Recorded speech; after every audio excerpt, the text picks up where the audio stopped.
Құрметті Қонаев ТВ арнасының көрермендері, бұл Алақай Балақай бағдарламасы. Бүгінгі бағдарламаның тақырыбы қауіпсіз жаз көңілді демалыс.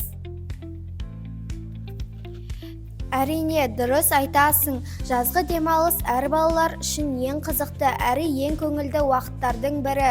Демалыста қауіпсіздік ережелерін сақтау әр бала үшін пайдалы. Сондықтан бүгінгі бағдарламада біздің аға әпкелеріміз жазғы демалыс кезіндегі қауіпсіздік ережелері туралы өз ойларымен бөлісетін болады. Ендеше қауіпсіздік ережелерін бірге еске түсіріп, жазғы демалысты көңілді де пайдалы өткізейік. Айтыңыздаршы, қауіпсіздік ережелерін қандай ережелерді сақтау керек? Жолда жүру ережесін сақтау әр адамның міндеті. Көшеде өткенде тек жаяу жүргіншілер жолағымен өту керек. Бағдаршамның жасыл түсі жанғанда ғана жүреміз. Көшеде ойнауға болмайды, жолға жүгіріп шығуға болмайды. Машина жүргізуші баланы бірден байқамай қалуы мүмкін. Велосипед тепкенде сақ болу керек. Жолдың ортасында емес, арнайы қауіп шетте жүрген дұрыс. Қауіпсіз өмірімізді қорғау. Достар, судағы қауіпсіздік ережелерін айтып беріңіздерші.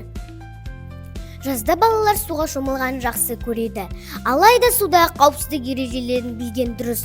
Шомылуға тыйым салынған жерде шомылуға болмайды. Терең әрі ағысы қатты суға түсу өте қауіпті. Судың жағасында жүгіруге болмайды, аяғың тайып құлауы мүмкін. Суда бір-бірін итеруге, қатты ойнауға, үлкендердің рұқсатынсыз суға түсуге болмайды. Бұл адам өміріне қауіп төндіреді. Суға тек үлкендердің рұқсатымен ғана түскен дұрыс. Суда қауіпсіздік ережесін сақтасақ, демалысымыз қызықты өтеді. Балалар, біз өмір қауіпсіздігінде есте сақтауымыз керек.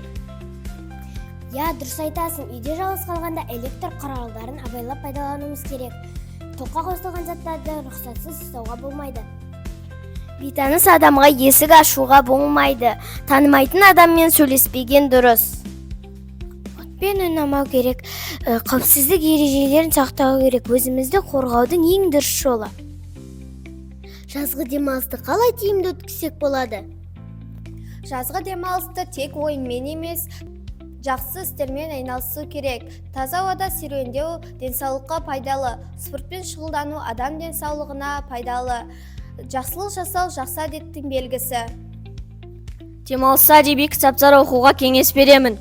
Кітап оқу адамның ой-өрісін дамытып, сөз қорын байытады. Құрметті достар, жазғы демалысты көңілді, пайдалы әрі қауіпсіз өткізейік. Баршаңызға жарқын жаз тілейміз. Балалар, қауіпсіздік ережесін сақтау әрқайсымыздың міндетіміз. Жолда, суда, үйде абай болайық. Жазғы демалысты көңілді өткізіп, жаңа оқу жылына жақсы көңіл-күймен оралайық. Сіздермен болған мен Сәрсенбай Айзере Қанатқызы. Алақай Балақай бағдарламасы келесі кездескенше сау болыңыздар.